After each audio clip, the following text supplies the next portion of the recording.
Welcome to the Hey Docs podcast with your host, Jill Allen. Today, I am excited to have the founder of Straight Up Sales, Brooke Oliphant, joining me on the show. In this episode, we'll discuss challenges in training, share key advice for hiring and smoothly integrating a new TC, and exploring common barriers to converting patient exams into START. I promise it's an episode you won't want to miss. Let's get into it. Hey docs, let's talk about Smile Suite, because it's not just another scheduling system. It's a game changer in the world of new patient management.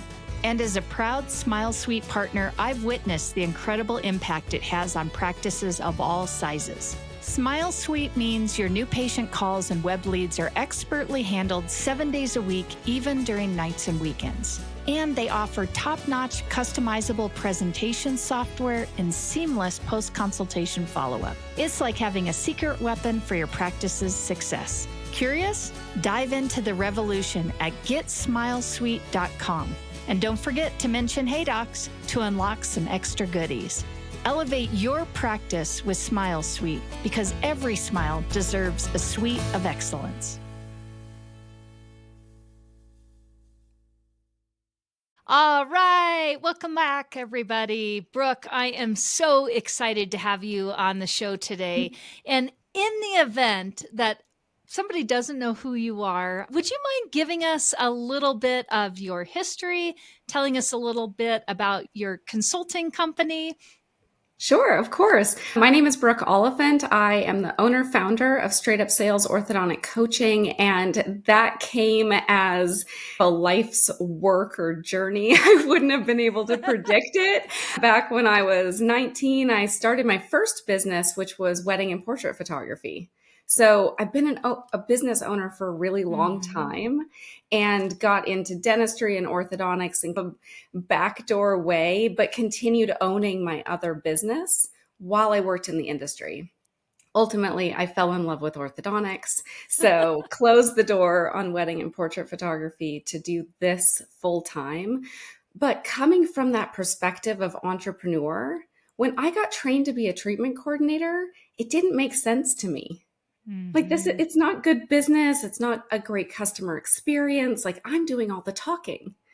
Like I'm talking about things that maybe aren't interesting to the person that I'm sitting with, but I've got a speech to deliver in every appointment, right? It's cover all these things. And it was almost like intimidating if they had a question that deviated from the script. Now I'm going to run over in time, or I'm not going to be ready when it's time for the doctor to come in. And again, it felt really trying to put people into a box. And so again, because I was running my other business and it was similar in the client experience side of things, I started implementing some of those approaches that worked really well in my other job, and discovered that I went from industry average to very successful as a treatment coordinator quickly. So in applying those things and then meeting doctors and going to meetings and hearing the stories of other treatment coordinators and seeing I'm having this cool success, but it's my own if I'm not sharing it. So again, I love helping people, connecting with people. The experience in office, working with patients was so rewarding, and supporting the dream and vision for a doctor, because again, they're a business owner with a passion, and my company supports that by partnering, but really to empower, to really focus on the treatment coordinator and their sales experience, and just help each person really tap into their unique superpowers and their personality, while encouraging doctors to give the treatment coordinator a long enough leash, like trust and autonomy to actually do that. Because otherwise I meet these treatment coordinators and they're like, I have ideas. So sometimes just the expectation of the position, or the way that it's trained and the way that it's managed, doesn't support treatment coordinators really tapping into the creativity or delivering the kind of client experience that takes someone from stranger to buyer in that first meeting. Yeah. And I think you are so right on here. And I think we have gotten better in our industry at really recognizing we can use the word sales now in Yes. the same sentence as treatment coordinating, and nobody is getting shot blow darts in the calves or something. Yes. We it's taken a while for us to be able to use that word and not feel like it's a four-letter word that we're Agreed. using. Yes, that used to be the opener. Raise your hands. Who thinks that sales is a bad word or that Yeah. you're not in sales because you're here to help people? It's like, Yes, yes. And I think, and what I love is that we have consultants like you in our industry that are really focusing on this one area, which really is, as we can all agree, is so important. I believe mhm, every area in an orthodontic practice is important. And if we have a yes. breakdown in one, it's going to affect us in all areas.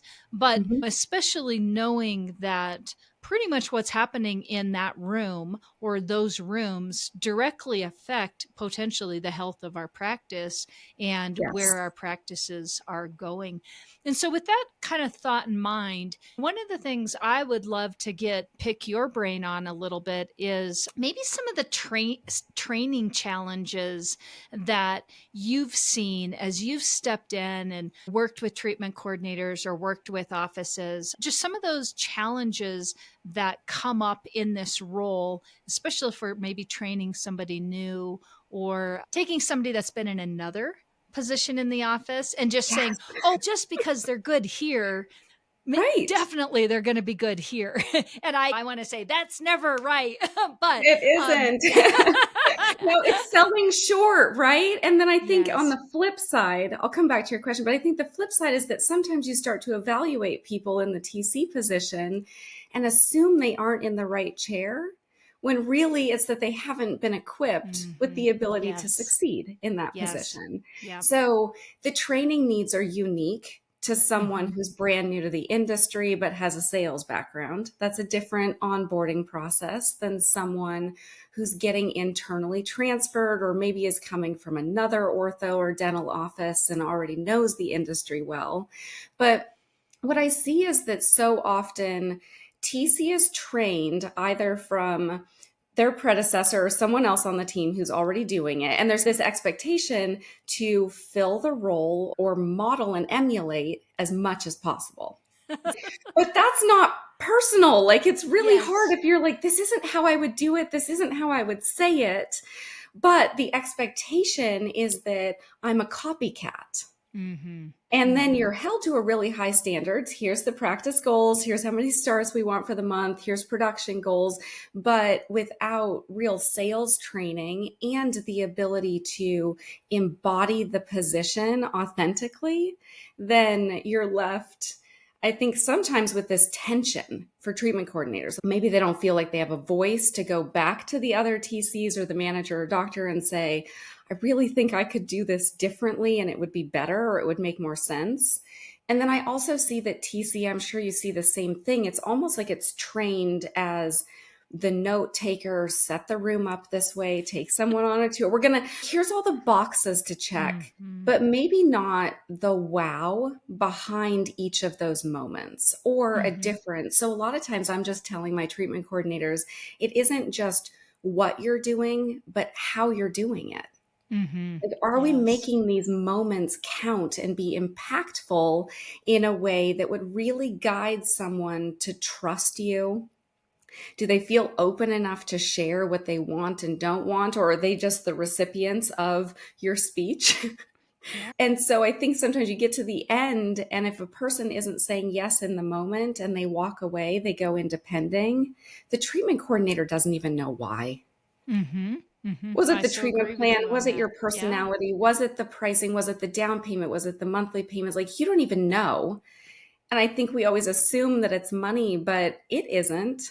A lot of times it isn't for patients. And so anyway, making those moments count and Yeah. having that sales be a conversation, a real collaboration with the patient and treatment coordinator just gives an opportunity to get to the heart of what they really want. And then you're meeting needs and really making it about them instead of about you. Mm-hmm. So, Yeah, I think you're so right on there. And it is so easy. I've been doing this a long time now, and definitely that step in. Here's how she did it. She was good at it. So, therefore, right. if you just follow these steps, it will work. And sometimes we forget the personalization component, like you were saying, Mhm. and finding those, we'll call them lollipop moments, those moments that make that interaction memorable to the patient. And Yeah. I think when enough of those little touch points happen, that's usually when the magic of conversion happens, is when they are connecting with the person sitting across the desk. And it isn't just this person moving through okay, I read the script, check. I asked Right. them the 5 questions, check. I gave them the price, check. Okay, they should say yes. Oh, there isn't a check there. Hey, hold on a second. What Where's happened? that magic? Exactly. Think like, oh, it's a great personality. Great, but great personalities and fun conversations don't necessarily lead to signing on the dotted line, right? Yeah. So it's how do Yeah. we guide, or how do you make your great personality still be those moments Yeah. that really equals earning trust and getting that signed Yeah. contract? And that kind of takes me into, my next thought. And, when, a lot of the docs that listen to this podcast are newer doctors and doctors that are younger into the industry. And a lot Mhm. of the team members are also that. They may not have had a lot of experience. They may not have ever even stepped in an ortho office until we hired them to say, you got this. We're going to, Right. you can do this. But if I've got a doc that's out there listening, and maybe either they're looking to bring on a new treatment coordinator, or they have had some transition in their existing practice and it's just time to, Mhm. bring somebody new into the role.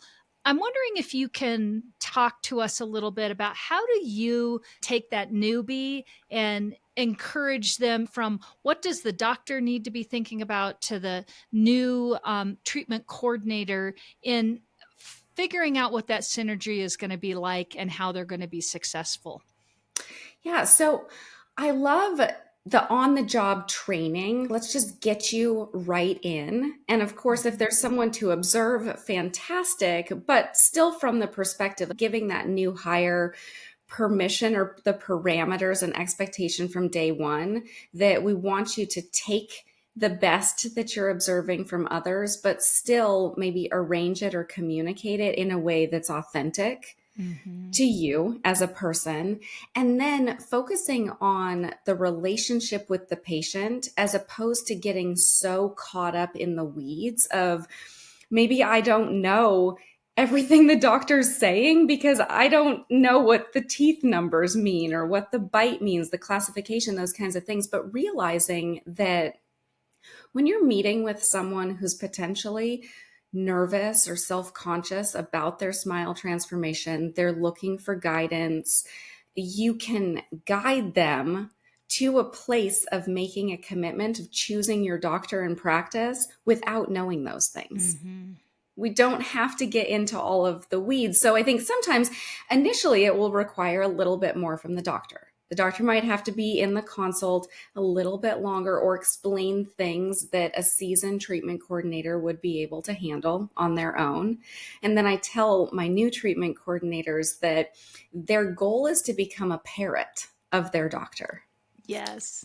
and eventually be the one who says things first before they meet the doctor. Or if we're doing a doctorless or reduced doctor time consult, that they're able to communicate things about treatment and the doctor's style and set expectation in the verbiage and ways that the Mm-hmm. doctor would explain things. And so if the treatment coordinator is doing that first and then the doctor comes in and does it second, that is so comfortable for the new Yes. patient. All of a sudden they're Yeah. like, this feels good.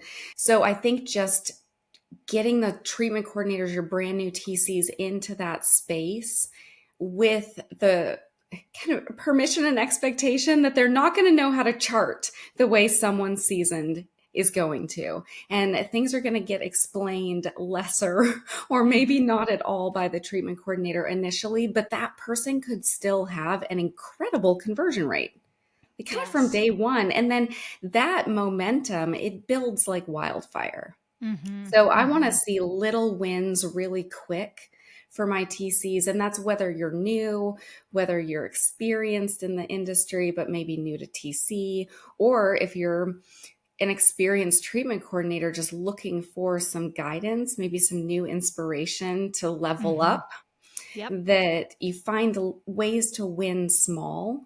And that becomes exciting. Then all of a sudden, the change or the challenge is, yes, let's keep going. Let's do more of this. Yeah. So, Absolutely. And I love that approach. And I cannot agree with you more.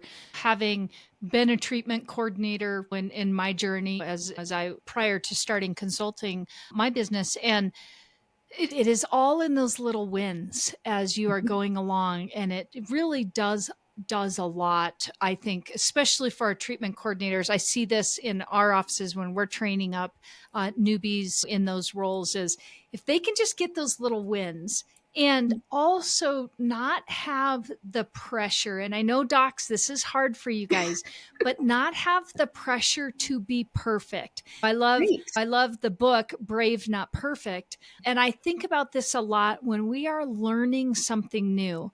I want our employees, our newbies, our new treatment coordinators, whoever that is, I would rather them be brave and jumping in and taking on that role than to be so worried about being perfect that they fail because they're afraid to try. Because if they can't be perfect, they just can't Yes, get out of their own way.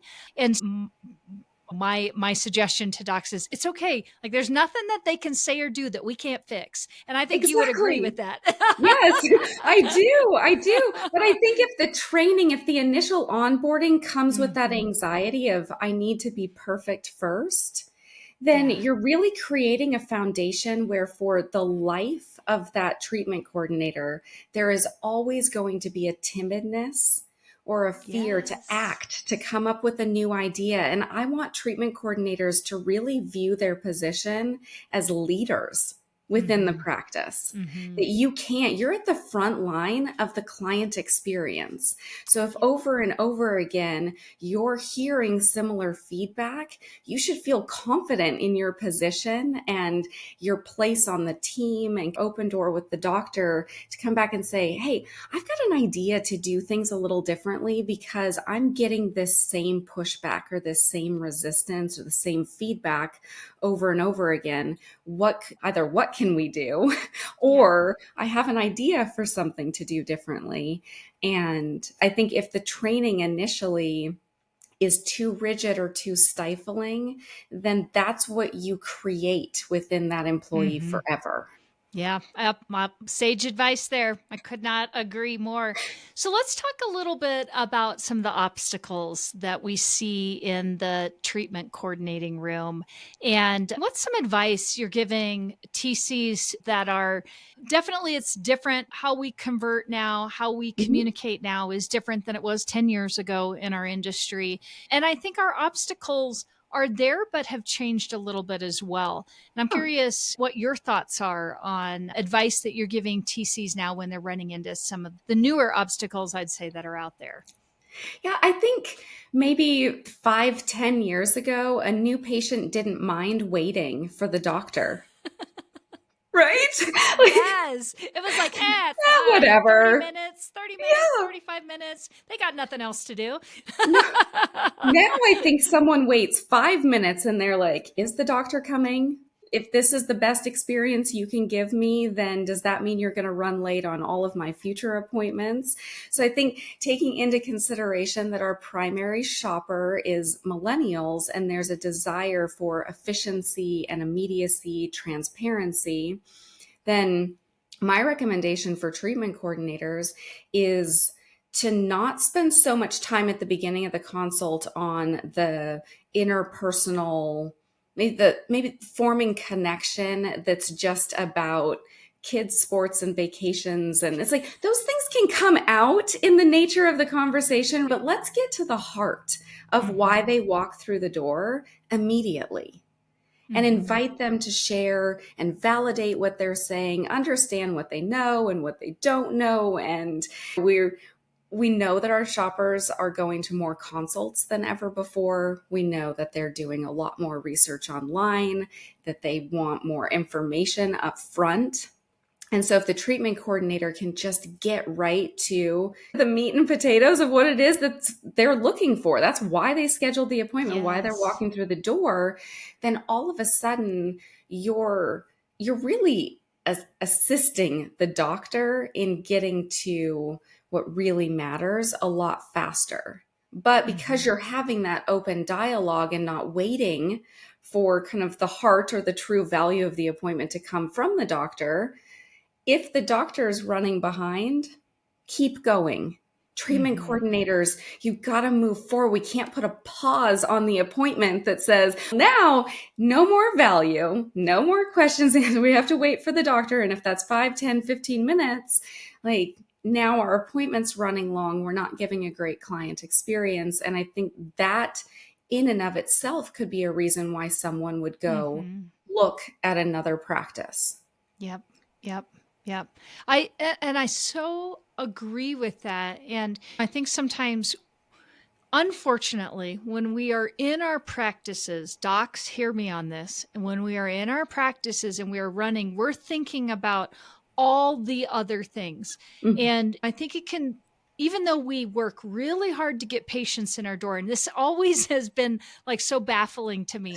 And I've got docs that'll spend thousands and thousands of dollars to get a patient to actually make contact with the practice. And then, by, the grace of God, the patient actually makes it through that door and gets into their office.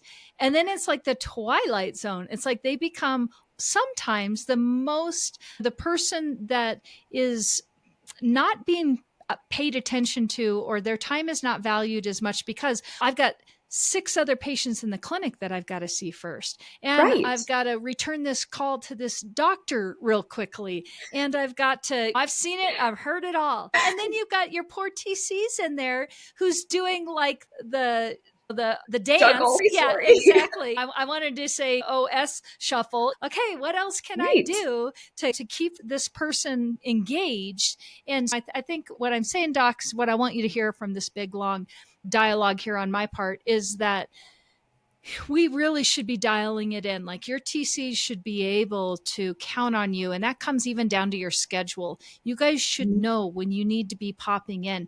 Nothing else. And this always is a rub for my clinical team.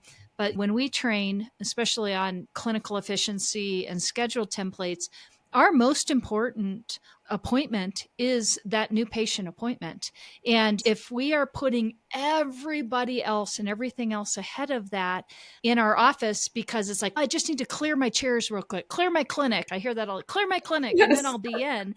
The problem is you've spent how much money getting that patient through your door, and you are really risking, no matter how good of a treatment coordinator you have, you're really risking the chance that they may say, like you said, is this the best experience? This is our first date, and this is the best you got for me? Yes. Yeah, I don't think that our shoppers want to just sit around and wait. And I also see that because of the shopping around and the online research, they're coming in with maybe more knowledge, but more noise. Yes. So I talk with the treatment coordinators a lot about, you've got to figure out what it is that they want, what they don't want, what they're afraid of, what they're excited about, and really hone it in to clear the clutter. Yeah, I love that concept. That's a great pearl, because you're right. They're coming in with knowledge that they've never had before. And what we have to do is sift through that to get them to be focusing on what we need them to focus on versus, but I heard about this, and I was in this Facebook group, and I heard this, and I heard that. And it's okay. Okay. Thank you. Thank you for telling me where you're coming from. This is going to take a minute. Yeah. So curious, when we have that, we've talked about some of these hurdles already, but What other things are you seeing that could be obstacles, time, waiting on a doctor, but Yep. obstacles to patients saying yes in the exam room? So I think sometimes it's just sticking to that traditional format of we're going to welcome you and ask particular questions, and then we're going to do your records, and then we're going to wait on the doctor for their part, and we're going to wait to talk about money until the very end of the appointment.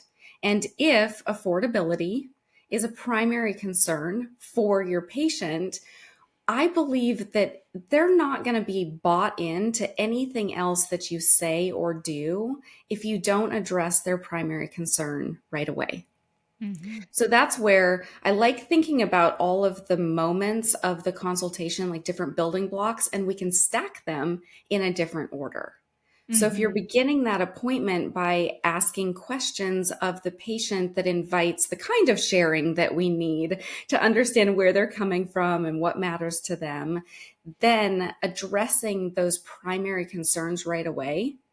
Maybe it's length of treatment because the child is about to graduate from high school and move away. Maybe it's clear treatment. Maybe it's the number of office visits because life is really busy. There's a Mm-hmm. lots of things that could be these deciding factors for our shoppers. And if we're not really figuring out what those things are, then we can't answer those with our service. We can't be the solution to Yeah. those things.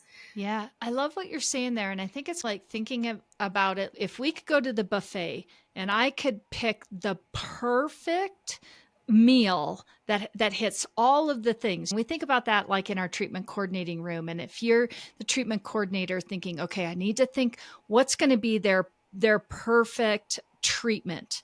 What's going to be Yes. their perfect amount of times that they have to make their way into my office? What's the perfect communication that I could provide to them?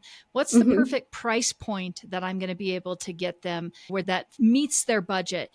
And if we can have more positive checks or yeses or positive, and when the doctor finally comes in and delivers that and it's like, oh, they said they wanted aligners, we can do a liner treatment. Oh, they said they only want to come in no more than 6 times. Oh, we've got remote monitoring and virtual, and we can meet them virtually on their couch every other month. Boom, done. We've Yes. got flexible payments. And I think if we think about it a little bit like that, instead of, like you said, we have to hit the old of this is the way we do it because we've done it for 20 years now. Just think of all those obstacles we just overcame in doing that, to then the chances that they're going to say no if they have all these positive check boxes is much, much smaller, I believe. Oh, I agree with you. I think another way that our doctors can sometimes challenge conversion. Yeah, let's throw them under the bus for Let's just throw one them under the moment. bus just for a minute, right?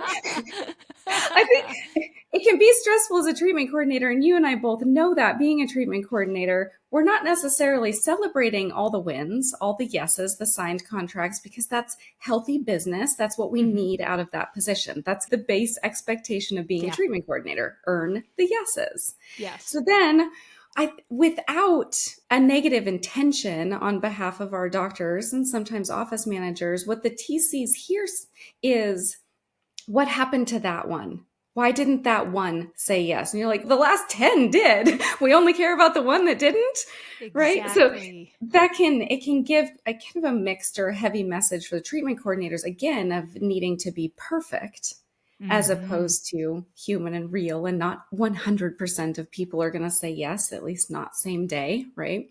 But there's things that we can do to dramatically increase those same day commitments. But where Mm-hmm. I see it being almost impossible for treatment coordinators to convert, and I'm curious if you see the same thing, is when a doctor says, braces or aligners, we can do either, you pick. I'm like, Just doctor, direct they it. knew that Direct it. before. They knew Yeah. that from Google. They knew that before they came to our office. If those are their options, we've got to bring it back and say, hey, I'm listening to you and I'm asking you about your lifestyle and your priorities and the number of office visits. And because I've gotten to know you, then your best option is. So Yes. I tell Yes. my doctors all the time, your patients need one clear, simple path forward. Yes. And when I think, and I'm going to pick on my residents here a little bit, like I love you guys, but when we get started in practices, this is where we really have to work a lot of training on our newbie docs coming into practices, is because they're coming out of school and they're used to like coming up with 6 or 7 different options. And sometimes in your mind, you're thinking, this is good for the patient. They're going to have all of these choices. And really, what the patient wants is, hey, if you were my sister in law, I know that you're working out a lot and you're eating meals 6 times a day. I know you probably think you're going to like Invisalign, but I think for a liner treatment, I think that fixed appliances are going to be the way to go for you. You're not going to have Yes. to. And I think docs sometimes they just, yes, like you said, Brooke, they know that there's multiple options out there. What they are looking for is your expertise to say, we could do this with most multiple modalities, but from what I just heard, I think this is going to be the best plan for you. Now, if they then in turn say, I don't care, I still want whatever, Great. great, then they can do that. But they're making that choice. You're not making them make another decision on, should I get started or not? Because now I'm all wrapped around the axle on what's going to be better. And I'm going to have to go process for 3 months, whether I think I can wear aligners or I think, Exactly. and now I need to Exactly. go pull my Facebook pool friends and all of do 3 months of crowdsourcing to come back to you and tell you whether or not I want to get started.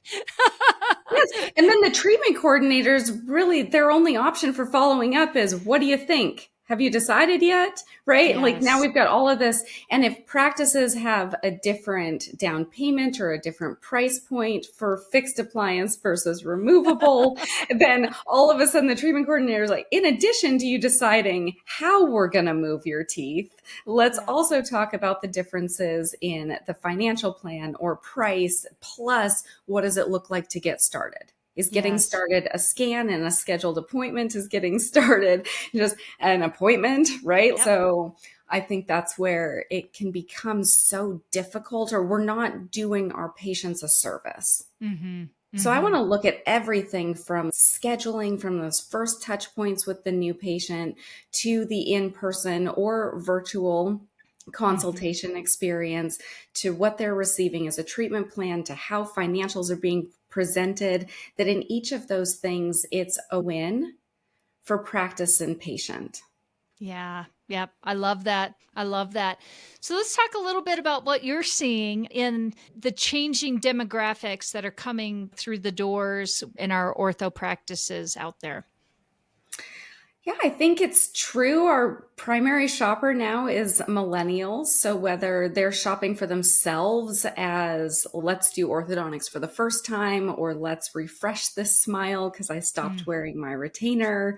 Again, because our shopper is going through a lot more research before making decisions, I want my practice, every practice, to really appreciate how many yeses that person has said to themselves before walking through your door. Good point. If they picked you, that means they researched a lot of options.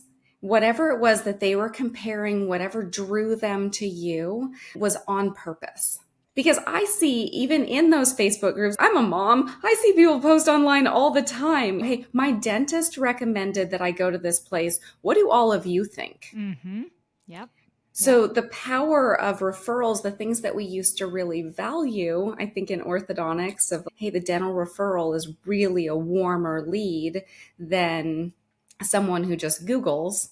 I don't think that's the case anymore. People Mm-hmm. trust their own ability to research, do a lot of comparison. But if someone gets to that point of getting on your schedule, rearranging their life to show up, completing your paperwork, and walking through your door, that is a lot of yeses. Yes. And so I want my Yes. treatment coordinators and doctors to really think they're at yes when they walk through the door. And if they're leaving at maybe or I'm not sure, what went wrong? Mm-hmm. Such a good And point. and to Yeah. really just own it, that it's not just on the patient, but it could also be about how you're communicating things, the options that you're giving, the experience that's being delivered. Are you wasting their time? Do they have that perception? There's just so many areas where if you're looking at it from the client perspective and appreciating who our current shopper is and that they're different. And none of us love change. Even if we set a goal for ourselves, we're still like, oh, how can I excuse this and talk myself out of it now that I don't really feel like it anymore, So right? true. So Um, true. and these changes are happening to us. And Hmm. I think sometimes we can look at, the economy and the shopping around and affordability and so many more options or avenues for patients to straighten their teeth. And then maybe the treatment coordinator has been doing their job for a long time. And you can almost wish that it went back to how it used to be, right? Yep. Instead of saying, this is what it is. So let's figure out how to rise to the occasion. What do we need to pivot and evolve so that it continues to work for us instead of us resisting against it and now it's Yes. not working for us? Yes, yes. Oh, I could not. I want to say preach it because that is the truth right there. That is the truth. We do, and it's easy to just get stuck in our old ways or say that's the way we've always done it. That's not the way it's going to be going forward, and we do have Right. to be ready to pivot and change and just move forward. We just have a new generation of buyers out there. In another 10 years, 20 years there'll be another new generation, and it is what our life wheel is, right? It's always Mm-hmm. moving us forward. So as we start to wrap up here, I'm curious if you are seeing anything new that you think is coming at our teams. I know you just hit on a bunch of really Sure. great points, but anything that you're seeing, emerging trends or anything that you're like, oh, we should be paying attention to this as we're moving into 2024 and beyond?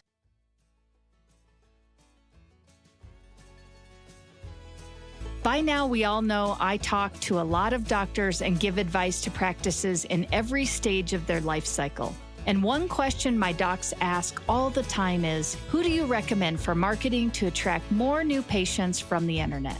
My answer? Easy. I have been recommending Mary Kay Miller and her team at Kaleidoscope for the better part of a decade. Why? They are thorough, professional, and transparent. Kaleidoscope Digital Marketing is who you want to talk to because they understand how to market in the orthodontic world and they offer tools that are affordable and easy to use. I'm telling you, if you're looking to step up your digital presence, Kaleidoscope should be your first call. Go to contactkl.com to request your free digital marketing consultation. That's contactkl.com. We all know running and growing an orthodontic practice isn't easy, and technology is supposed to help you, but oftentimes your practice management software doesn't. Some of them are even clunky and need lots of third-party add-ons. That's why I recommend Greyfinch to my startup and existing clients, because Greyfinch is different. Greyfinch is an all-in-one web-based platform that saves you time and boosts your client base, productivity, and bottom line, with no downloads or third-party software needed. It even has tools you can't find anywhere else, like televisits, two-way email and text messaging, a patient self-service hub, and much more. Want to see how it can grow your practice? Visit greyfinch.com/Jill Allen and see why countless leading practices have made the switch.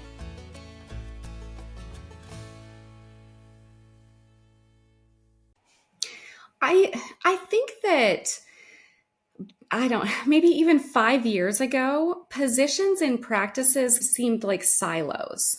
So if Mm-hmm. you worked at the front desk, here's your expectations and you kind of stay there. That's what you understand.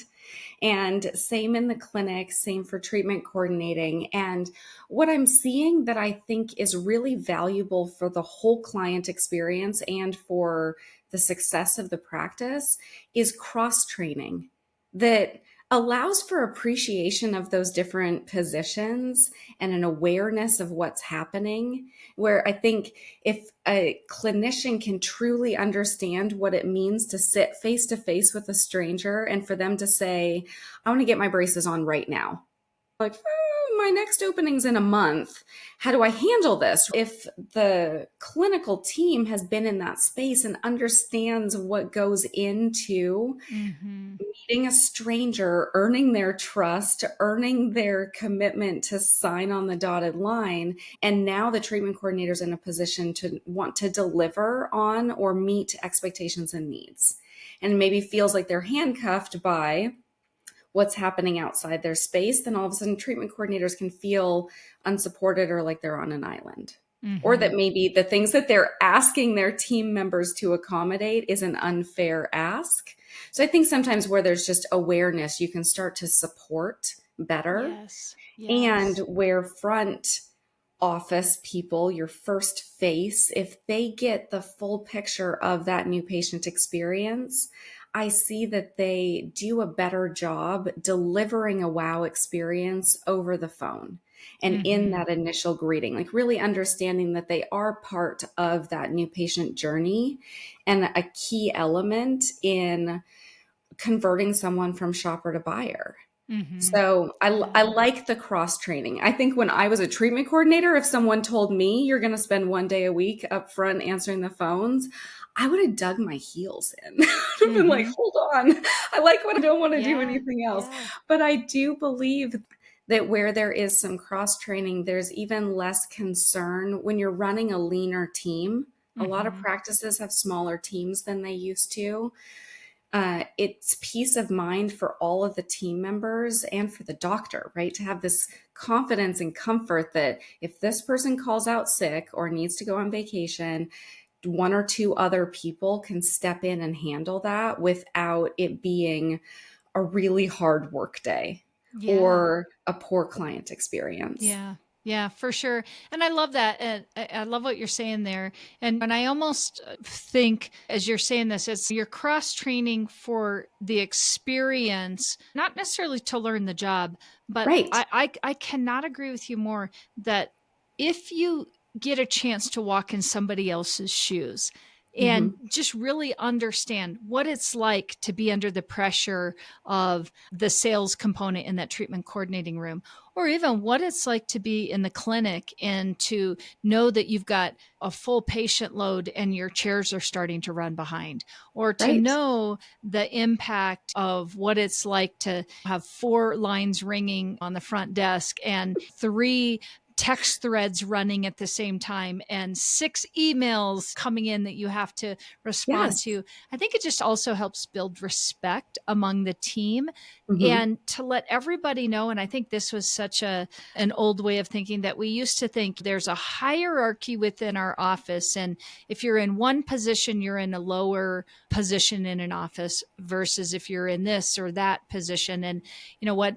One of the things I'm always trying to encourage my teams is there is not a more important position or a less important position in our practice. And to what you're saying is every position affects that patient experience, and every position affects those mini moments that build on conversion and happy patients, or maybe even converted patients that have become unhappy because they got wowed on one side and then they're like, what is this, like a catfish experience here? I got one thing on the front end and I get in and I'm like, oh, hold on, what happened? Right. We don't want people to feel like they were sold into something that can't deliver, right? That is not going to create raving fans. It's not going to earn referrals. It's not a win.